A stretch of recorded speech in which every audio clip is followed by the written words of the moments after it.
Any questions?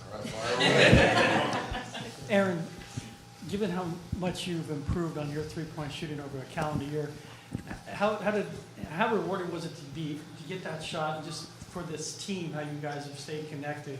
You wouldn't let this one get away when it was all set up to say, hey, maybe we win game 2 because we're all tired from game 7. Just take me through your three, what it means, and the way this team refused to let this game get away from you. Well, I've worked on my jumper a lot, throughout the years. You guys have seen maturation of it, so it's nice to have it all culminate in a game winner.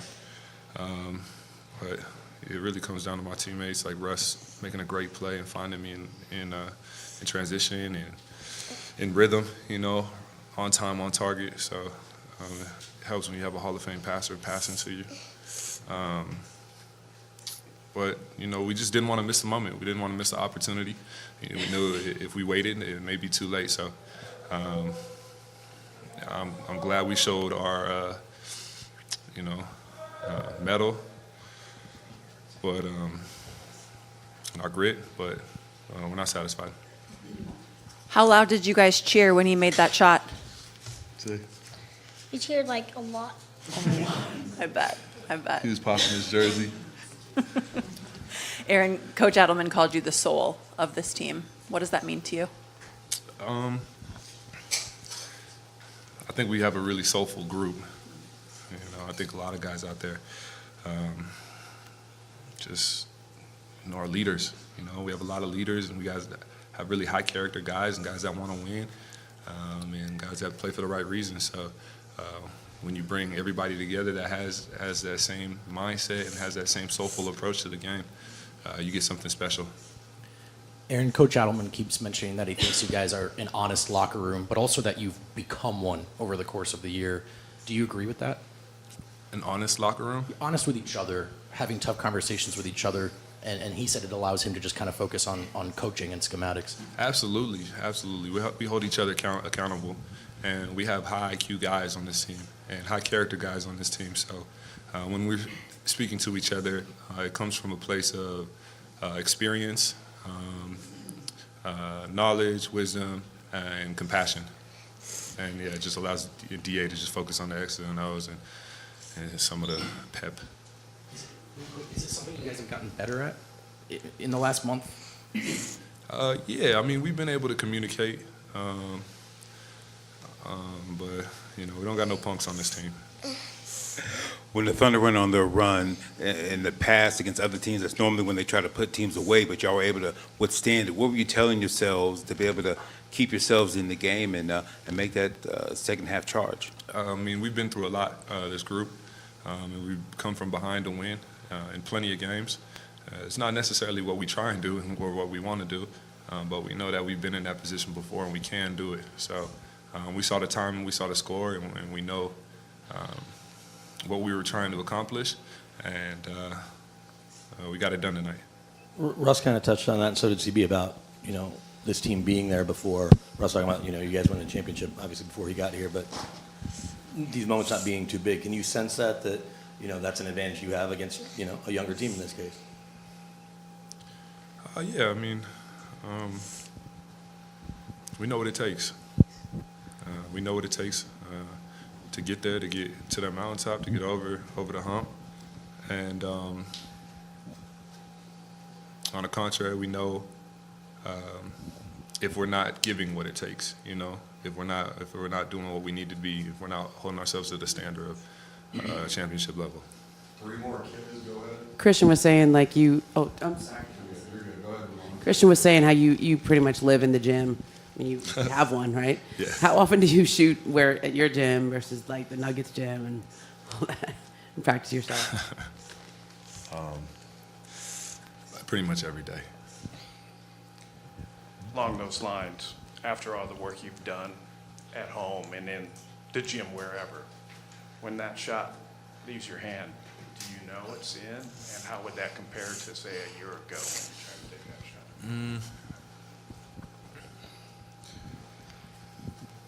When I shot it, did I know it was in? I knew it wasn't a miss. That's good. Yeah. Aaron, you guys kind of had your backs against the wall for the last 3.5 weeks. You know, you guys were fighting to stay out of the play-in. Obviously, you were down 2-1 against the Clippers. Had to win in Game 4 on the road. You know, what's it been like, you know, you guys having to kind of fight back and show resilience, you know, just so many times, you know, over the last month? And is it kind of a thing where you guys are kind of used to it and you've been in this spot and, you know, you kind of know how to react to it? Yeah, we have a lot of poise in this group, you know. We got a lot of just, you know, grit, like I was saying. But, you know, it's not the position that we want to put ourselves in with our backs against the wall. But I'm knowing that I know how this group responds, and I have faith that we can respond when we are in those situations. But, you know, that's not where we want to be. Aaron, you've got the young ones with you, so I'll take you away for basketball just for a moment. When they're in a position where it may not look like they should keep trying, but you want them to, what advice will you give them? These guys? Yeah. It gets greater later. You know, so stick with it. You know, be a demonstration of resiliency. Thank you, Aaron. Thank you, buddy. Good job. You guys were so patient. Good job. That's it. That's it. You guys ready? You want to say go Nuggets? You want to say go Nuggets? All right. Yeah, that's what I'm saying. That's what I'm talking about. Joker, you've called Aaron one of your 5 favorite teammates in your career before. I said the best. You said the best? Yeah. 5 of your best That teammates. was like making top five of my career life, whatever his name. Sure. And now, since that comment, you've seen him hit 2 game winners in the playoffs. Is it awesome seeing that moment for what others have called the soul of the team? Yes, I mean, he had big free throws before that, so he made both of them. He had the big box out on the Caruso, I think. Was it Caruso? And he made a really big shot for us, you know, and he deserves it. He's like you said, he's the soul of this team. He's a glue guy. He probably doesn't give the much respect that he deserves, but I think he doesn't need like attention. So he knows what he's doing. So I'm happy for him.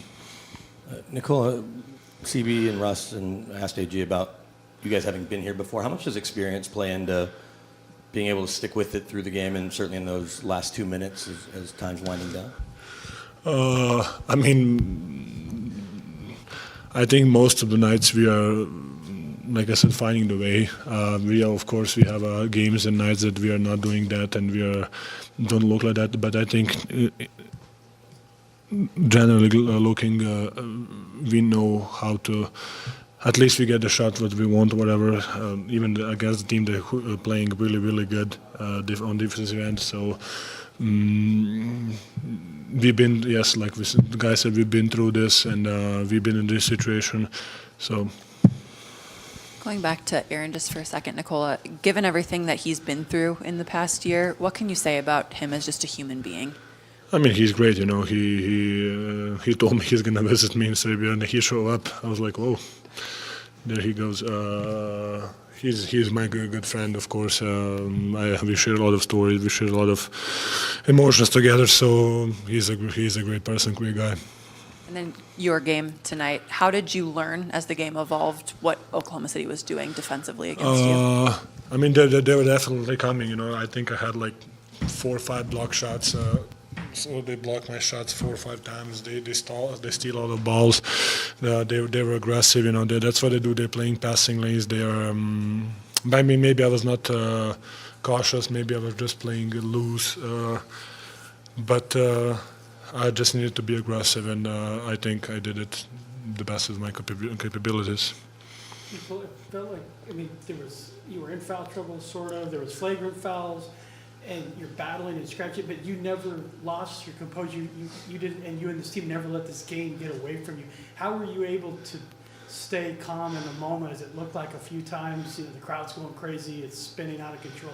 How were you able to keep it from getting away from you and this team? It's a game of runs, you know. We know that they're gonna make runs, especially in this arena, especially how they play fast in transition. They're gonna make like 4 or 6 or 8 runs, you know. And we need just don't lose, like you said, don't lose. Even foul, somebody fouled, whatever. Just don't lose the composure and try to be organized, on the offensive end.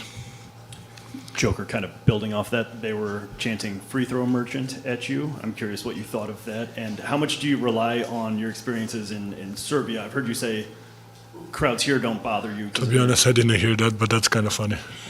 But then how much do you rely on your experiences in Serbia when you're dealing with crowds like this, or how much does that help you? I mean, to be honest, even playing in Serbia, I played even in like small gyms where it's like literally 30 people and you can hear everything what they're saying to you. So sometimes I think that's the worst because you can see the guy who is telling you. And I play in front of a lot of people. I play even for national team. I play in front of other countries. So it's definitely an experience that I don't get. I'm gonna say I don't get distracted by fans. Let's say like that. Tonight, Coach talked about how honest this team is, especially during those tougher conversations during the game. From the outside looking in, how would you describe what it's like to be a part of a team with minimal egos and one common goal? Yes, definitely. I think we're definitely getting on each other, especially lately. We are just telling the truth, and we are, accepting it, and the guys accepting it. Whoever is if someone says something to me or whatever, we are accepting it, and we just want to win. It's a great feeling inside of the team, and hopefully we can continue to play like this and feel like this. One of those guys that you were battling against down low was Isaiah Hartenstein. Just curious to know what you remember from his time in Denver, playing alongside him, and just how impressed are you with the type of player he's become? It was a long time ago, but yes, of course, in New York he kind of stood out, step up in his game. He's doing an amazing job. He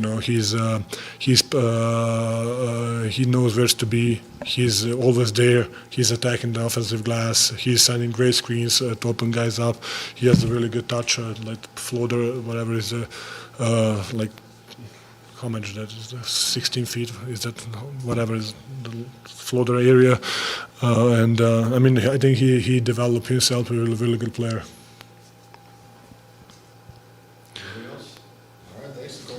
Pleasure like always, guys.